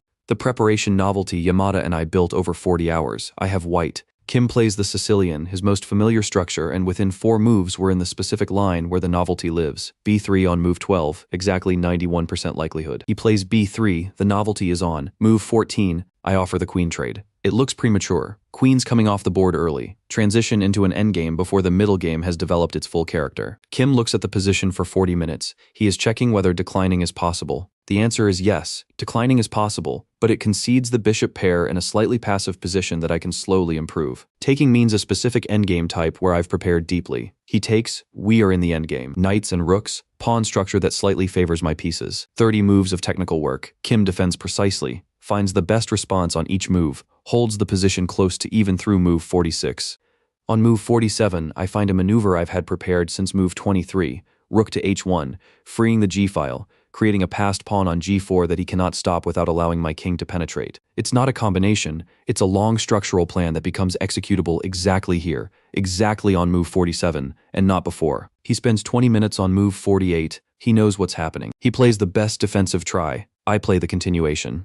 On move 61, his position is objectively losing. On move 63, he resigns. Score 7, 4.5. I need half a point. I need only a draw in game 12 to become world champion. Game 12, Kim has white. He needs a win to stay alive in the match. What follows is the best game Kim Jun-ho has ever played. He opens with e4, plays the Sicilian dragon with colors reversed, sets up the Yugoslav attack, the most violent system against the dragon, a direct assault on the black king that has been theoretically sharpened for 70 years. On move 20, he sacrifices the exchange, rook for knight to accelerate his kingside attack. On move 23, he launches 4 pawns up the kingside in a wave, each one supported, each one advancing on the next move. The position is objectively close to lost for me from move 25 onward. I can see this. The engine, if it were running, would show a significant advantage for white. The 4-pawn avalanche is too much material, moving too fast. I defend. Move 26. I find the only move that keeps the position alive, a counter-sacrifice, my queen for rook and pawn, that looks desperate and isn't. It opens my rook to the e-file and clears the 3rd rank for my king to escape. Move 29, Kim has the position he wants. His attack looks overwhelming. The queenside pieces are disconnected. If he plays g5 here, the game is over within 6 moves. He plays h5 instead. It's not a blunder in the ordinary sense. h5 is a good attacking move. It advances the pawn wave. It threatens g5 next. But g5 was the move that closed the king escape route immediately. h5 gives me one move, but one single move to reactivate my queen. I play qe3. The queen is back. The king escape is still open. The game continues. Move 37. Kim plays h6, pushing for mate. He has been playing with tremendous energy, the best chess of his career, and he is one tempo behind where he needs to be because of move 29. I play kh8. Exactly. The attack crests and cannot reach. We trade down to a rook ending on move 44, where material is equal and the draw is the correct result. Kim offers on move 51. I accept. The hall erupts. Score 7.5, 4.5 world champion. I sit for 1 second without moving. The noise is enormous, directional, coming from everywhere at once. I look at the board. The position is a drawn rook ending, kings in the center, pawns stable, completely equal. Same board, same pieces, different body. Only that. I stand. I extend my hand across the table to Kim Jun-ho. He looks at my hand. For a moment he is still, exactly still, the way a position is still in the moment before a combination fires. Then something in him breaks, not quickly. Slowly, the way a poorly defended position breaks. Move by move, each small thing failing until the structure collapses entirely. He hits my hand away with his forearm. He stands. His chair goes back. He hits the table with both palms and it tips. The board, the pieces, the clocks, everything goes over. Pieces scatter across the floor. The sound cuts through the applause, and the hall goes silent in an instant. Kim reaches across the overturned table toward me. He doesn't reach me. The security personnel are there before he can. 2 of them, between us, hands on his arms. He doesn't fight against them, not physically, but he's saying something in Korean that I can't hear over the ambient noise, and his face has lost every professional control it has maintained for 14 years of world-class competition. I stand on my side of the overturned table. I look at him. I think, there it is. The cracks I found in 412 games, the certainty that becomes more important than accuracy. The position where what he needs to be true and what is true diverge, and what he needs to be true wins. He couldn't accept that a 9-year-old beat him, couldn't make the adjustment that the position required. And in that failure, in that exact moment of choosing self-image over reality, he has just made things significantly easier for the people building a case against him. The security team guides Kim toward the exit. He goes. He doesn't look back. I look at the pieces on the floor. White king near the edge. Black queen 2 feet away. Knights scattered. I crouch down and pick up the white king, set it on the board, which is still lying on its side.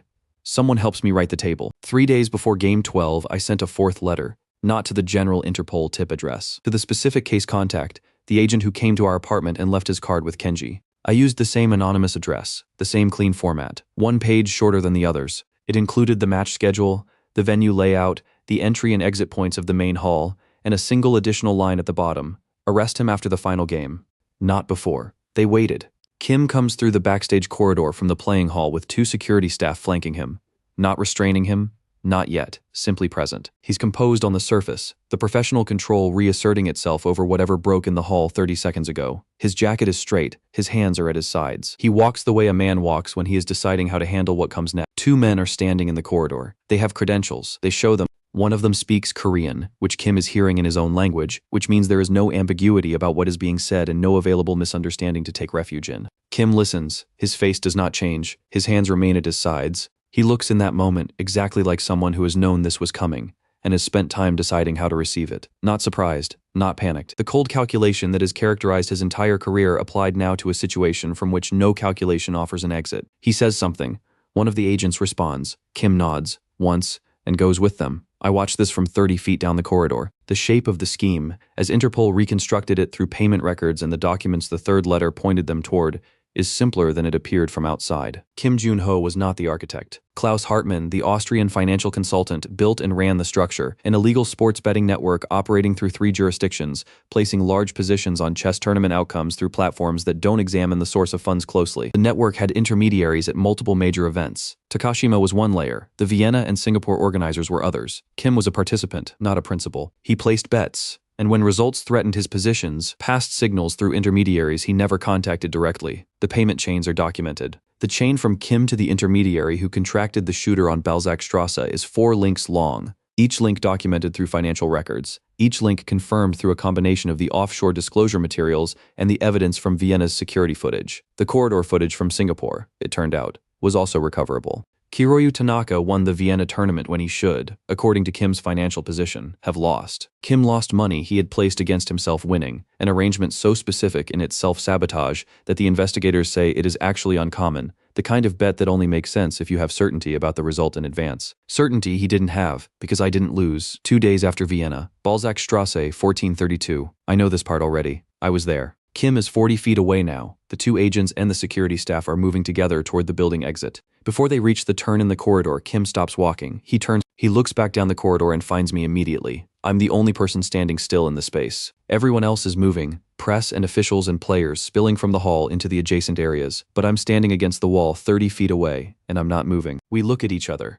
I have thought about this moment, not obsessively, I don't operate that way, but I have considered it, in the way I consider endgame positions. What does this moment mean? What does it require? What is the correct response to it? Kim's eyes hold something I didn't expect. Not the rage from the playing hall, not the contempt from press conferences, something quieter. He is looking at a 9-year-old boy standing alone in a building corridor, and something in his expression says he has understood that this is not a coincidence. That this child specifically is connected to this moment in a way he cannot name. He doesn't know what he's looking at. He knows that he should. I look back at him, checkmate. Not said aloud. No drama in it. Just the recognition of a position that has resolved. The agents guide him around the corner, and he goes, and the corridor is loud again with everyone else filling the space. Kenji finds me 3 minutes later.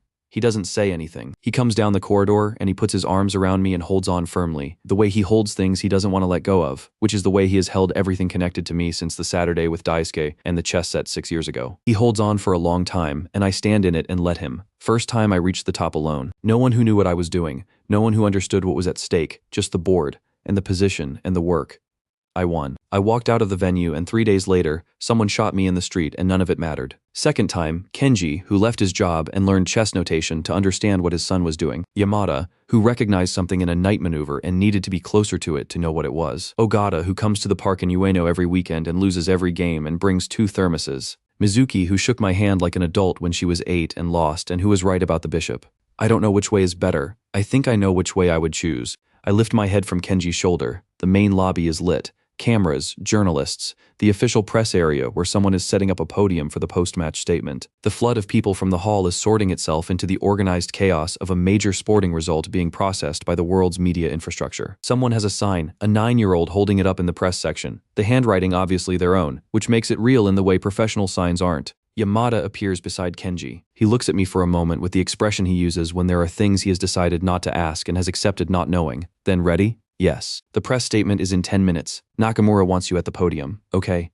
He nods. He starts toward the lobby. Then he stops and looks back. Move 14, he says. The queen trade in game 11. You saw the endgame from there? Move 9, I say, when I chose the system. He looks at me for a long moment. Then he turns and walks into the lobby. I stay in the corridor for one more moment. Along the wall near the lobby entrance, there is a display case, decorative, the kind that venues put in prominent spaces. Inside it, a chess set. Tournament quality pieces on a demonstration board, position set to the starting arrangement, all pieces in their places. Clean position, nothing committed. White moves first. Always white moves first. The first move is always white's. I look at the board in the case, 9 years old. World champion. The people who killed me the first time are being processed through a legal system that will handle them correctly because I spent 2 years moving pieces quietly into position and letting the board develop. 2 lines resolved, 1 board cleared. All right, what's next? I walk into the lobby.